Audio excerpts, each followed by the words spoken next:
केंद्र सरकारच्या मंत्रिमंडळाच्या बैठकीत जातनिहाय जनगणना करण्याचा मोठा निर्णय घेण्यात आला असून या निर्णयामुळे सामाजिक न्यायाचं महाद्वार उघडेल अशी प्रतिक्रिया उपमुख्यमंत्री एकनाथ शिंदे यांनी ठाण्यात पत्रकारांशी बोलताना व्यक्त केली आहे।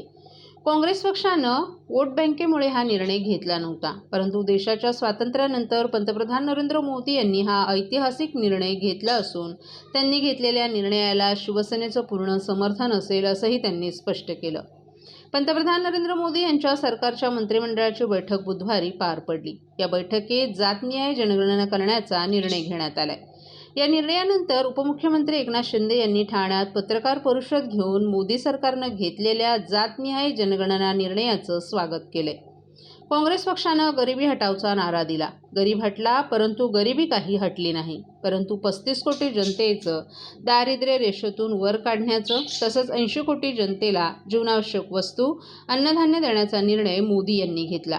शेतकरी आणि महिलांसाठी मोठे निर्णय घेतले। असे कठोर, धाडसी, लोकाभिमुख, जनहिताचे, देशहिताचे निर्णय घेण्यासाठी धाडस लागतं आणि ते धाडस मोदी यांनी आपल्या कृतीतून दाखवल्याचंही शिंदे यांनी सांगितलं। काँग्रेस पक्षाचं सरकार असताना त्यांनी या विषयाकडे गांभीर्यानं पाहिलं नाही। त्यांनी केवळ वोट बँकेचं राजकारण केलं, परंतु दलित, शोषित, पीडितांना न्याय मिळाला पाहिजे आणि ते समाजाच्या मुख्य प्रवाहात आले पाहिजेत अशी पंतप्रधान नरेंद्र मोदी यांची भूमिका राहिली आहे। यातूनच त्यांनी हा ऐतिहासिक निर्णय घेतलाय। या निर्णयानंतर वोट बँकेचं राजकारण करणारी काँग्रेस आणि इंडिया आघाड्याची अवस्था सांगताही येत नाही आणि बोलताही येत नाही अशी झाल्याची टीका शिंदे यांनी केली आहे। जातनिहाय जनगणनेमुळे सामाजिक न्यायाचं महाद्वार खुलं होईल। जनगणनेमुळे प्रत्येक समाजाला त्यांची किती लोकसंख्या आहे हे कळेल। या आकड्यांमुळे कल्याणकारी योजना राबवणं सोपं होईल। सर्वांना न्याय मिळेल, लोकांचा फायदा होईल, समाजातील आर्थिक विषमता कमी होईल असंही त्यांनी सांगितलं। मोदी कोणाच्या दबावाखाली निर्णय घेत नाहीत, तर ते देशहिताचे निर्णय घेतात असंही शिंदे यांनी सांगितलं।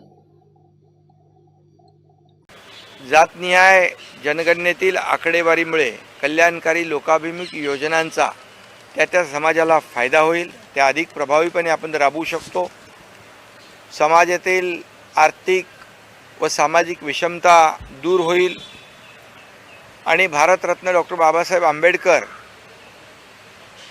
यांच्या स्वप्नातील सामाजिक आणि समतेचा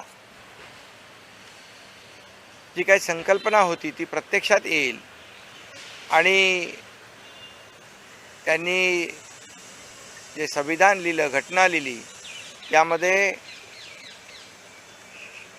सर्वसामान्य माणूस, शेवटचा घटक, त्याच्यापर्यंत न्याय पोहोचला पाहिजे। या निर्णयामुळे हा शेवटच्या घटकापर्यंत न्याय पोहोचेल।